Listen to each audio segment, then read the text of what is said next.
Goosebumps. They're so good. It's scary.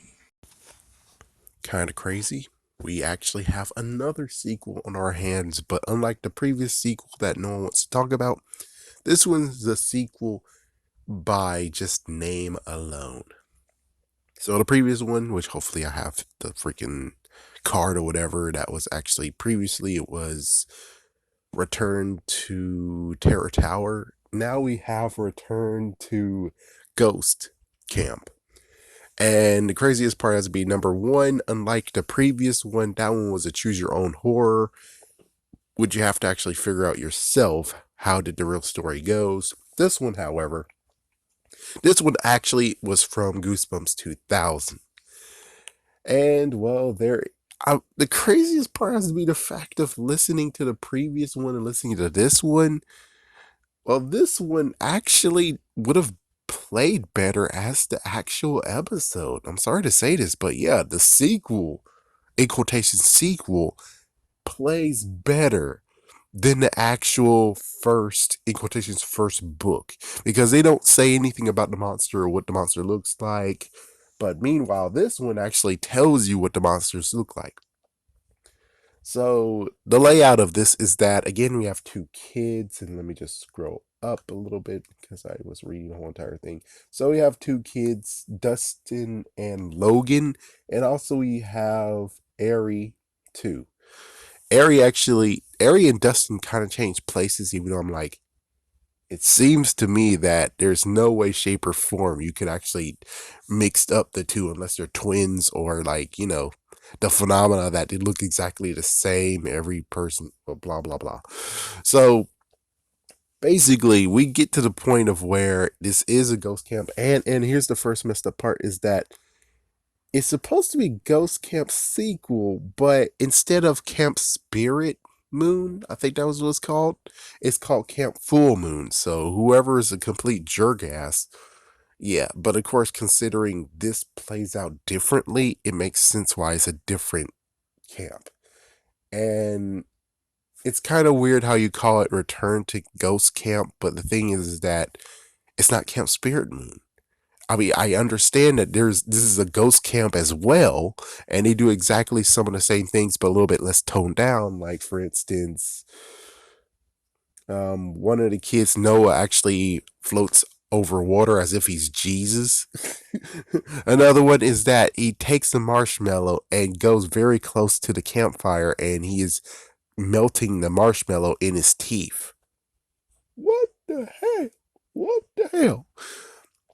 And of course, we do have a camp story, and we do have an uncle, Uncle Lou, not Uncle Marv. So Uncle Lou is kind of same thing, but different. Yeah, incredibly different, and maybe even incredibly stupid too. But whatever. So they do tell campfire stories, but he only tells one, and he just mentions the monster. So they cut out the other part of the smoke. And note they don't play any pranks either. So this one's like no pranks, no smoke that kills them, in quotations, kills them. And there is a monster out there, and apparently they do a yearly sacrifice with this monster. That they bring brand new kids, and they hope that one of the kids get eaten, and there you go. That satisfies the monster, and most likely won't go freaking nuts. And the monster is called the Snatcher. The Snatcher is a fox-like creature. Technically, it seems to me that the Snatcher is kind of somewhat a fox, a werefox. Maybe a werefox, maybe a werehuman, not sure. Able to actually change themselves into a girl named Laura. Kind of like what happened with the Mass Mutant. And apparently, this is actually an all boys camp, unlike in the previous one where it was actually boys and girls. This one's actually all boys camp, and then somewhere else is a all girls camp. Another reason why to say, yeah, this is so not ghost camp because they were co-ed. Instead, they're like, nah, we're just all boys in this one. Again, apparently, the monster has a type. Apparently, the monster has a serious type. It only eats boys. And is a girl monster, apparently. Let's see, anything else? Yeah, the Snatcher. And, well, Unlike previously, where it's like halfway through summer, they actually have Dustin dropped off when the camp started, which I think was 2 weeks, 4 weeks. It's kind of a sleepaway camp. So, yeah, the other one was just a camp period. And then his brother will come a few days later. Not to mention, there is monsters in the water reaching out trying to grab people. So the end result is the fact of he needs to flee with his brother and of course Laura before she reveals herself. And he waited for his brother, and then apparently Ari, who is kind of fit, apparently some reason threatened his brother to say that I'm your brother and crap.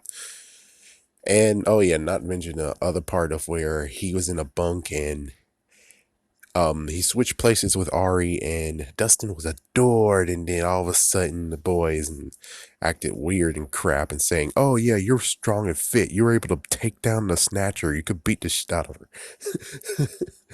her." Oh man. Now let's see. So he waited for his brother. Then as soon as his brother came, he decided, because his brother wanted to stay, so he decided to actually flee for it. And well, lo and behold, of course, Laura is actually a snatcher.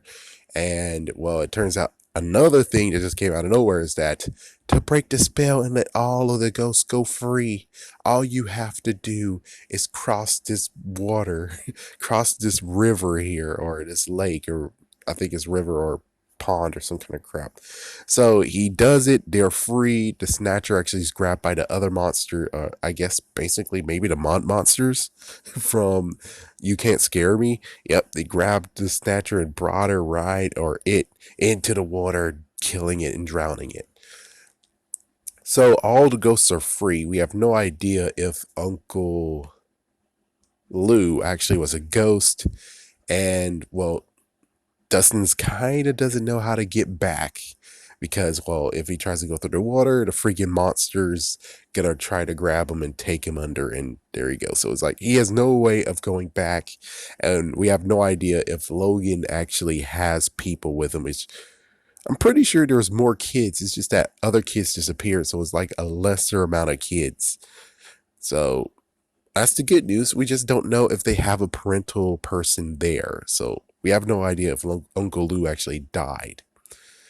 Other hand, I'm pretty sure Uncle Lou might be real, might still be living. We don't know, and that's the thing of where it's like makes you think.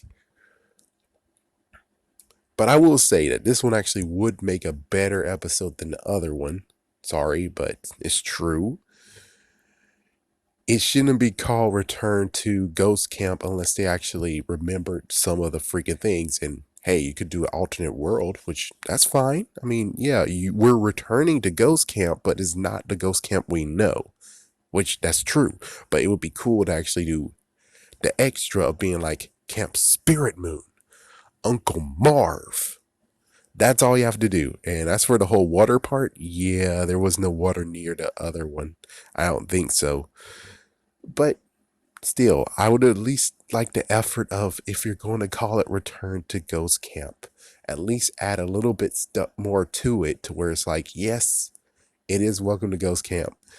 No, it's not exactly the same scenario as before. No, trying to hitch a ride and kick the other person out and go. Instead, it's like we found a real way of actually freeing all the ghosts.